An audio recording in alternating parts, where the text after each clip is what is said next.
नमस्कार दोस्तों, सुबह सुबह की सबसे पहली बड़ी खबर में आपको बताएंगे कि यूपी में भारत जोड़ो न्याय यात्रा का होगा भव्य स्वागत। मिशन 2024 के लिए संदेश देने की हो गई है तैयारी, जिसको लेकर के भाजपा को लग सकता है बड़ा झटका। इसी प्रकार दूसरी बड़ी खबर में आपको बताएंगे कि विधानसभा में नीतीश सरकार को अल्पमत में करने को राजद है तैयार। दावा जेडीयू के 17 विधायक है गायब, जिसको लेकर के पलटू रामपुर को लग गया है बड़ा झटका और वापस बिहार की गिर सकती है सरकार।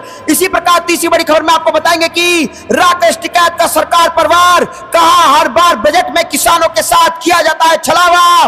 मोदी सरकार सिर्फ भाषण देती है, किसानों के लिए कुछ करती नहीं। चौथी बड़ी खबर में आपको बताएंगे कि सुल्तानपुर या फिर अमेठी, वरुण गांधी इस बार निर्दलीय उतर सकते हैं मैदान में। कांग्रेस सपा देंगे समर्थन, जिसको लेकर के भाजपाइयों की उड़ गई है नींद। इसी प्रकार पांचवी बड़ी खबर में आपको बताएंगे कि बिहार में खेला की आशंका से डरी भाजपा, फ्लोर टेस्ट से पहले विधायकों को पटना से बाहर ले जाने की तैयारी और पलटू राम मोदी सरकार को लग सकता है बिहार में फिर से बड़ा झटका। दोस्तों, आपको क्या लगता है कि बिहार में पलटू राम जो फिर से पलट गए हैं, उनकी सरकार गिरने जा रही है और वापस आरजेडी और कांग्रेस की सरकार बनने जा रही है, इंडिया गठबंधन की सरकार बनने जा रही है? तो आप अभी इस वीडियो को लाइक, चैनल को सब्सक्राइब करके रख लीजिए और कमेंट में जय हिंद जरूर रखिएगा। रुक करते हैं पहली खबर की तरफ। यूपी में भारत जोड़ो न्याय यात्रा का होगा भव्य स्वागत। मिशन 2024 के लिए संदेश देने की है तैयारी। जी हां दोस्तों, आपको पता चले कि उत्तर प्रदेश में 11 दिनों तक रहने वाली भारत जोड़ो न्याय यात्रा को सफल बनाने के लिए कांग्रेस पार्टी ने एड़ी चोटी का जोर लगा दिया है। राहुल गांधी की भारत जोड़ो न्याय यात्रा की सफलता के लिए कांग्रेस पार्टी ने रणनीति बनाना शुरू कर दिया है।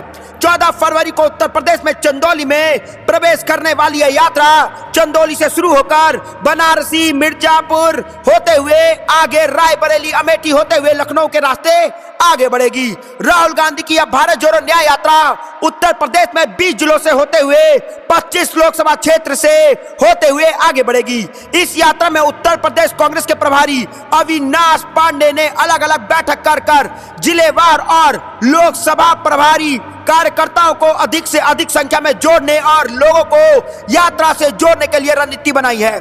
इस यात्रा के दौरान हर वर्ग से लोगों को जोड़ने की है तैयारी और कांग्रेस पार्टी के यूपी प्रभारी अविनाश पांडे ने कार्यकर्ताओं के संग बैठक कर युवा, महिला, सैनिक, बेरोजगार युवाओं समेत अन्य अलग अलग वर्गों के लोगों को अलग अलग जगहों पर राहुल गांधी से मुलाकात करने और इस क्षेत्र में जोड़ने की तैयारी की है। वहीं इस यात्रा में हर जिले में अलग अलग जगह पर स्वागत के लिए भी विशेष रूपरेखा तैयार की जा रही है। इस यात्रा के माध्यम से जिन 25 लोकसभा सीट को फोकस किया जा रहा है, उनमें सभी 18 मंडल में लगभग एक सीट पर कांग्रेस पार्टी की लड़ने की तैयारी है। इस यात्रा के माध्यम से ही कांग्रेस पार्टी अपने कार्यकर्ताओं में जोश भरते हुए उनको बूथ स्तर पर एक्टिव करने और जन सरोकार के मुद्दे को खुद से जोड़ने के लिए यात्रा निकाल रही है। राहुल गांधी इस यात्रा में अलग अलग जगह पर लोगों से संवाद करते हुए भी दिखाई दे रहे हैं। तो दोस्तों, इस वक्त की बड़ी खबर आ रही है कि यूपी में भारत जोड़ो न्याय यात्रा का होगा भव्य स्वागत। मिशन 2024 के लिए संदेश देने की पूरी तैयारी है राहुल गांधी की, जिसको लेकर के मोदी सरकार को लग सकता है बड़ा झटका। दोस्तों, आपको क्या कुछ लगता है कमेंट जरूर बताइएगा, वीडियो को लाइक जरूर करिएगा। रुक करते हैं अगली खबर की तरफ। विधानसभा में नीतीश सरकार को अल्पमत में करने को राजद है तैयार। दावा किया कि जेडीयू के 17 एमएलए हो गए हैं गायब और नीतीश कुमार को सुन करके लग सकता है बड़ा झटका। जी हां दोस्तों, बिहार विधानसभा में फ्लोर टेस्ट से पहले सियासी घमासान जारी है। नई एनडीए सरकार बहुमत साबित करने की तैयारी में जुट गई है और जेडीयू और भाजपा का दावा है कि उनके विधायक एकजुट हैं, लेकिन एनडीए में सब कुछ ठीक नहीं है।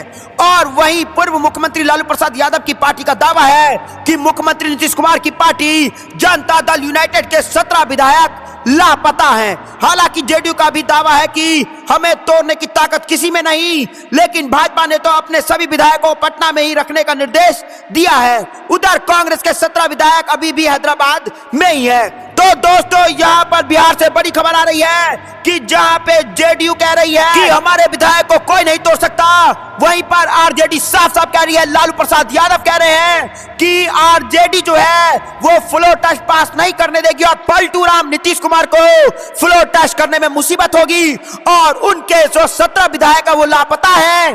कहाँ है पता कीजिए। दोस्तों, आपको क्या लगता है कि आरजेडी ने 17 विधायक जेडीयू के तोड़ दिए हैं और जेडीयू को पता नहीं है कि उनके 17 विधायक कहाँ हैं और नीतीश कुमार को फिर से बिहार में झटका लग सकता है और पलटू राम की सरकार जो फिर से एनडीए से जुड़ के बनी है वो कभी भी बिहार में गिर सकती है।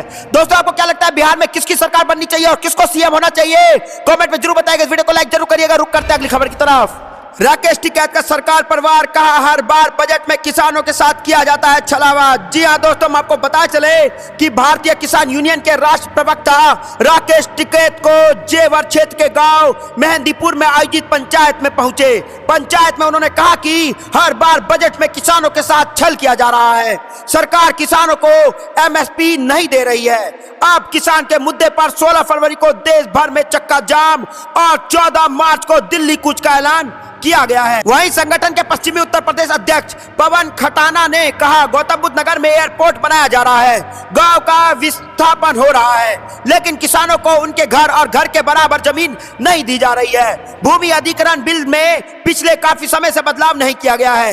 इस मौके पर कई बड़े नेता भी शामिल हुए। तो दोस्तों, यहाँ पर बड़ी खबर आ रही है कि राकेश टिकैत ने मोदी सरकार को दे दी है चेतावनी और साफ साफ वार करते हुए मोदी सरकार को कहा है कि हर बार बजट में किसानों के साथ किया जा रहा है छलावा। अब मोदी सरकार किसानों को कुछ नहीं दे रही है, सिर्फ ठगने का काम कर रही है और किसान अब लोकसभा चुनाव से भी पहले आंदोलित हो चुके हैं और दिल्ली चलो का नारा दे रहे हैं। दोस्तों, आपको क्या लगता है कि किसान अगर आंदोलित हो गए और दिल्ली चलो को अगर उनको रोक दिया गया तो दिल्ली के बॉर्डर को फिर से किसान बंद कर देंगे और लोकसभा चुनाव भी नजदीक है, कभी भी इसका ऐलान हो सकता है और इस किसान के मुद्दे को लेकर, एमएसपी के मुद्दे को लेकर के मोदी सरकार को लग सकता है बड़ा झटका, क्योंकि इस देश में, भारत देश में एक बड़ी आबादी जो है वो किसानों की है। दोस्तों, आपको क्या कुछ लगता है कमेंट जरूर बताइएगा। इस वीडियो को लाइक जरूर करिएगा। रुक करते हैं अगली खबर की तरफ। सुल्तानपुर या अमेठी, वरुण गांधी इस बार निर्दलीय उतर सकते हैं मैदान में, कांग्रेस सपा देगा समर्थन।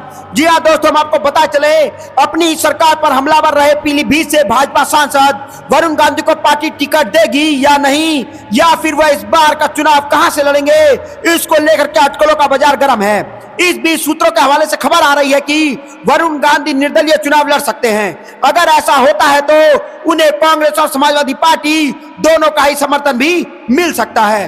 वरुण गांधी मौजूदा समय में पीलीभीत से भाजपा के टिकट पर सांसद हैं। सूत्रों के मुताबिक वरुण गांधी 2024 का लोकसभा चुनाव या तो अमेठी से या फिर सुल्तानपुर से सीट से लड़ सकते हैं। सुल्तानपुर सीट से उनकी मां मेनका गांधी वर्तमान में भाजपा के टिकट पर सांसद है। प्रधानमंत्री नरेंद्र मोदी के पहले कार्यकाल में मेनका गांधी केंद्र में मंत्री भी थी, लेकिन दूसरे कार्यकाल में उन्हें मंत्री नहीं बनाया गया।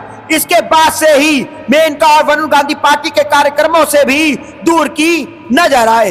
हालांकि मेनका गांधी की तरफ से कोई बयान तो नहीं आया है, लेकिन वरुण गांधी प्रदेश की योगी सरकार और मोदी सरकार पर सवाल खड़ा करते दिखते हैं, जिसके बाद से एक कयास लगाया जा रहा है कि वरुण गांधी को क्या पार्टी टिकट देगी या फिर नहीं देगी। तो दोस्तों, इस वक्त की बड़ी खबर आ रही है कि वरुण गांधी लगातार अपने संसदीय क्षेत्र पीलीभीत भी पहुंचते रहते हैं और हाल ही में वो पीलीभीत पहुंचे थे, जहां उन्होंने प्रत्यक्ष रूप से प्रधानमंत्री मोदी पर निशाना साधा था। उन्होंने कहा था कि आज देश को एक ईमानदार नेतृत्व की जरूरत है। साथ ही उन्होंने पीलीभीत को अपना परिवार बताया, जिसके बाद फिर यह सवाल खड़ा हुआ कि क्या वरुण गांधी पाला बदलेंगे या नहीं। तो दोस्तों, यहाँ पर बड़ी खबर आ रही है कि खुद के सांसद वरुण गांधी ने मोदी सरकार को घेरते हुए कह दी है बड़ी बात, जिसको लेकर के भाजपा को लोकसभा में लग सकता है बड़ा झटका।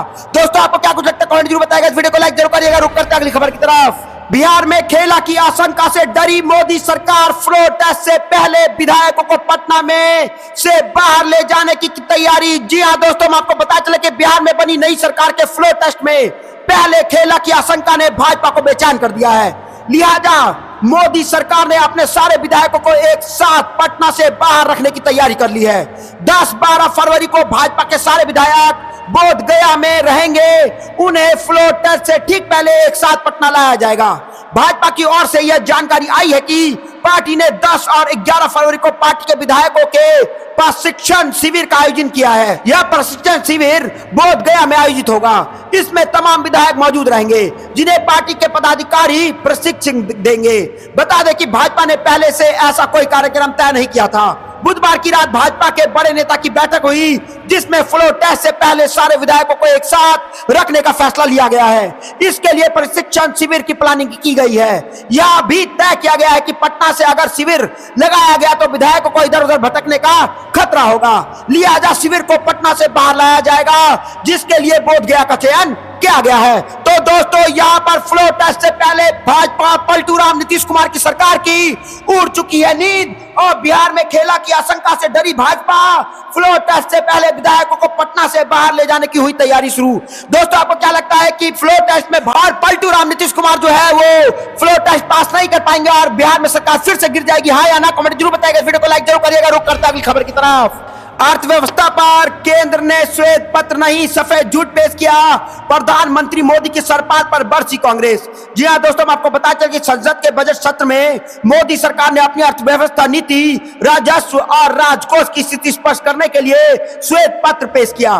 प्रधानमंत्री नरेंद्र मोदी के नेतृत्व वाली सरकार का दावा है कि आने वाले कुछ वर्षों में भारत पूरी तरीके में तीसरी सबसे बड़ी अर्थव्यवस्था बनकर उभरेगा। हालांकि प्रधानमंत्री मोदी की नीति के साथ साथ वित्त मंत्री को अक्सर कटघरे में खड़ा करने वाली कांग्रेस पार्टी ने इस बार श्वेत पत्र को लेकर तीखा हमला बोला है। कांग्रेस महासचिव जयराम रमेश के मुताबिक मोदी सरकार ने संसद में श्वेत पत्र नहीं सफेद झूठ पेश किया है।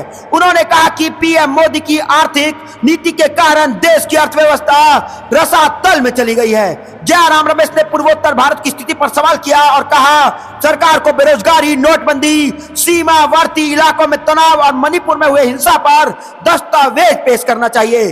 उन्होंने कहा कि बजट सत्र 2024 में पेश किया गया श्वेत पत्र वास्तविक से कोसों दूर है। उन्होंने कहा कि यह सफेद झूठ पत्र है। तो दोस्तों यहाँ पर श्वेत पत्र को कांग्रेस ने सफेद झूठ पत्र घोषित कर दिया है और प्रधानमंत्री मोदी पर बरसी कांग्रेस पार्टी और साफ साफ कहा है कि बेरोजगारी और मणिपुर के मुद्दे पर सफाई दे मोदी सरकार, ना कि झूठ बोले। दोस्तों आपको क्या कुछ लगता है कमेंट जरूर बताइएगा। इस वीडियो को लाइक जरूर करिएगा। रुक करते हैं अगली खबर की तरफ। बंगाल महाराष्ट्र में टक्कर, तमिलनाडु केरल में विपक्ष का क्लीन स्वीप, ओपिनियन पोल आ गया है बड़ा। जी हाँ दोस्तों, आपको बता चले कि लोकसभा चुनाव में पश्चिम बंगाल, महाराष्ट्र और गोवा में भाजपा को विपक्षी दलों से कड़ी टक्कर मिल सकती है। केरल और तमिलनाडु में विपक्षी दल क्लीन स्वीप कर सकते हैं, यानी इन राज्यों में भाजपा के नेतृत्व वाले एनडीए गठबंधन को कोई सीट नहीं मिलने की संभावना है। महाराष्ट्र में टीएमसी और भाजपा के बीच कड़ा मुकाबला देखने को मिल सकता है। इंडिया टुडे सीवी बोर्ड के मूड ऑफ द नेशन सर्वे के अनुसार टीएमसी को इस बार 22 सीटें मिल सकती हैं और भाजपा को 19 सीट मिलने के आशंका जताई गई है। तो दोस्तों कांग्रेस को 1 सीट मिल सकती है और वाम पार्टी को भी कोई सीट मिलने के आसार नहीं है। लेकिन दोस्तों यहाँ पर बड़ी खबर आ रही है कि साउथ इंडिया की तरफ जो है भाजपा क्लीन स्वीप है। एक भी सीट कांग्रेस जो है वो सारी सीटें जीतेंगी और भाजपा के हाथ में लोकसभा चुनाव में एक भी सीट जाते हुए नजर नहीं आ रही है। दोस्तों आपको क्या लगता है कि ये जो ओपिनियन पोल है सिर्फ ये कई राज्यों के नहीं पूरे देश का है? पूरे देश में कांग्रेस और इंडिया गठबंधन की जीत होने जा रही है और भाजपा की हार।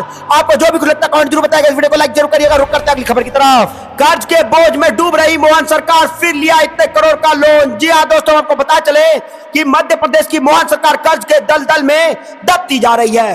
लोकसभा चुनाव से पहले जनता के वादों को पूरा करने के लिए मोहन सरकार के लिए एक बड़ी चुनौती बनाकर रख दी है।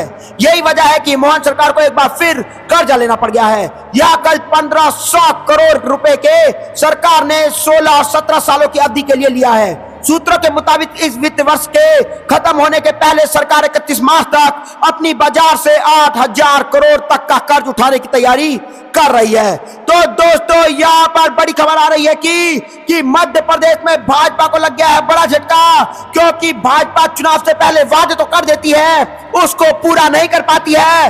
और मध्य प्रदेश में मोहन सरकार से पहले शिवराज सिंह चौहान की सरकार थी, जो भी भाजपा के सीएम थे, और शिवराज सिंह चौहान ने भी मध्य प्रदेश में पहले से लोन ले रखा था और अब फिर से भाजपा की सरकार बनी। उसके बाद मोहन सरकार जो है, मोहन जी को मुख्यमंत्री बनाया गया, लेकिन उसके बाद भी जो है भाजपा अपने वादों को पूरा नहीं कर पाई है। और मध्य प्रदेश में आप लोकसभा चुनाव से पहले वादों को पूरा करने के लिए फिर से मध्य प्रदेश सरकार जो है वो लोन को अपना रही है, वापस लोन के लिए उतर गई है। फिर से 1500 करोड़ रुपए का मध्य प्रदेश के राज्य सरकार ने, भाजपा के राज्य सरकार मोहन सरकार ने लोन उठाया है। दोस्तों आपको क्या लगता है कि भाजपा को इतने बड़े वादे या तो करने नहीं चाहिए, क्योंकि वो सरकार कर नहीं पाती है, और अगर करने की कोशिश करती है तो उससे पहले उनको लोन लेना पड़ता है।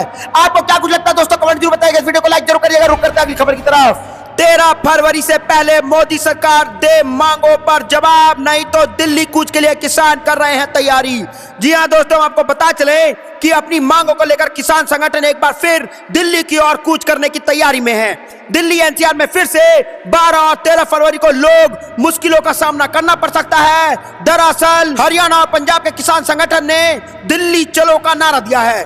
किसान संगठन न्यूनतम समर्थन मूल्य यानी कि एमएसपी के लिए कानूनी गारंटी और स्वामीनाथन आयोग की सिफारिश को लागू कराने समेत अन्य मांगों के साथ 13 फरवरी को दिल्ली चलो मार्च में शामिल होने के लिए कमर कस ली है। जैसे जैसे 13 फरवरी नजदीक आ रही है, वैसे वैसे एक बार फिर किसान आंदोलन की आहट सुनाई दे रही है। इसको लेकर के हरियाणा और पंजाब के किसान संगठन लगातार युद्ध स्तर पर तैयारी कर रहे हैं। किसान संगठनों के नेता और कार्यकर्ता लगातार हरियाणा और पंजाब के अलग अलग जिलों में बैठक कर रहे हैं। बता दें कि गुरुवार को पंजाब के सीएम भगवंत मान की मध्यस्थता के बाद हुए केंद्र मंत्रियों और किसान संगठनों के नेताओं की चंडीगढ़ की बैठक में फिलहाल कोई हल नहीं निकला है। किसानों ने कहा है कि 12 फरवरी से पहले सरकार हमारी ओर से बताई गई मांगों पर विचार करके हमें जवाब दे।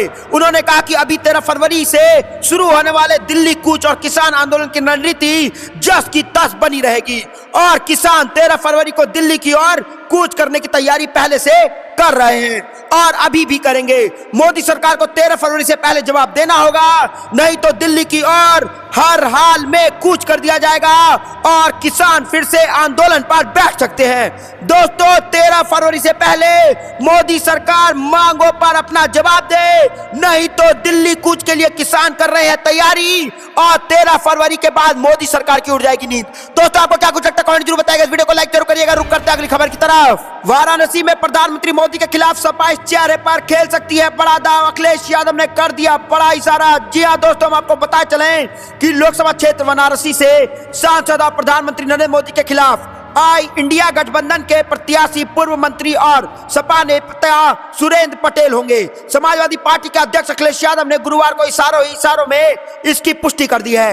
अखिलेश यादव गुरुवार को सुरेंद्र पटेल के बेटे के रिसेप्शन कार्यक्रम में पहुंचे थे और मीडिया ने जब उनसे पूछा कि क्या मोदी के खिलाफ वाराणसी से गठबंधन का कौन प्रत्याशी होगा, तो कांग्रेस या सपा, तो अखिलेश यादव ने कहा जो मजबूत होगा वह चुनाव लड़ेगा। उनके बगल में बैठे सुरेंद्र पटेल के विषय में उनसे पूछा गया तो उन्होंने कहा कि जब मीडिया को नहीं दिखाई दे रहा है तो हम क्या करें। इस बात में इशारे में भी दम है कि एक पखवाड़े पूर्व लखनऊ में बनारसी संसदीय क्षेत्र के अंतर्गत आने वाली सभी 5 विधानसभा में पदाधिकारी और जिला स्तर के पदाधिकारियों की अखिलेश यादव के साथ एक बैठक हुई थी और बैठक में सभी ने सर्वसम्मति से सुरेंद्र पटेल को मोदी के खिलाफ वाराणसी से प्रत्याशी बनाने की बात कही थी। तो दोस्तों, अखिलेश यादव ने इशारों में कर दिया बड़ा खेला, जिसको लेकर के यूपी में भाजपा को लग सकता है बड़ा झटका और अखिलेश यादव ने साफ साफ बोल दिया है कि वाराणसी से प्रधानमंत्री मोदी के खिलाफ सपा का ये चेहरा जो है